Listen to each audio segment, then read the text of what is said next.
एक समय की बात है।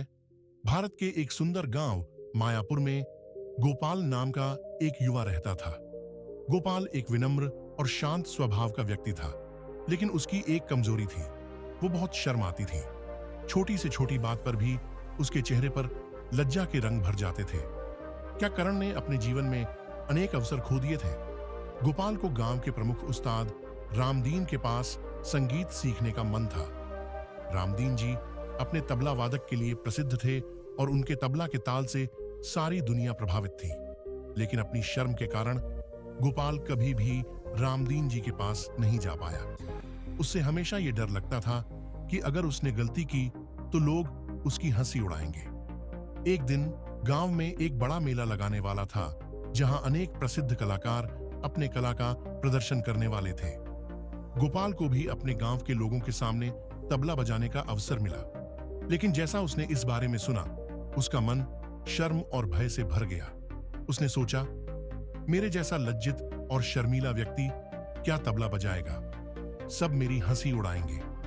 अपनी मां शांति देवी को गोपाल की चिंता समझ आई। उसने अपने पुत्र को समझाते हुए कहा, बेटा, अगर तुम अपनी शर्म के डर से जीत लोगे तो तुम्हें अपनी असली शक्ति का पता चलेगा। सब लोग प्रशंसा करते हैं उनका जो अपनी समस्याओं का समाधान निकालते हैं, न कि उनका जो उनसे भागते हैं।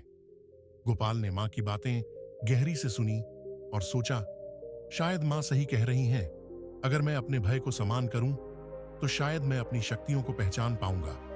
गोपाल ने हिम्मत करके रामदीन जी के पास जाने का निर्णय लिया। रामदीन जी ने गोपाल को अपने विद्यार्थी के रूप में स्वीकार कर लिया। रामदीन जी ने गोपाल को तबला की सभी मूल शिक्षा दी और उसकी शर्म को दूर करने के लिए उसकी मदद की। रामदीन जी की प्रेरणा और मार्गदर्शन से गोपाल ने अपने अंदर एक नया आत्मविश्वास महसूस किया। मेले का दिन आया और गोपाल मंच पर अपना दर्शन देने के लिए तैयार था। उसका दिल जोर जोर से धड़क रहा था, लेकिन उसने अपनी मां की बातें और रामदीन जी की प्रेरणा याद की।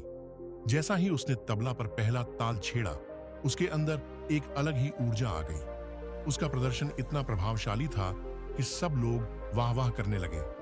गोपाल ने अपने दर्शन से सबको प्रभावित किया और उस दिन उसने एक बड़ा सबक सीखा।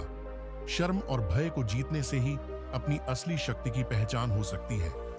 उसने सीखा कि शर्म हमेशा व्यक्ति को रोकती है, लेकिन अगर हमें शर्म को दूर कर दिया जाए तो व्यक्ति अपने जीवन में सफलता और खुशी को पा सकता है।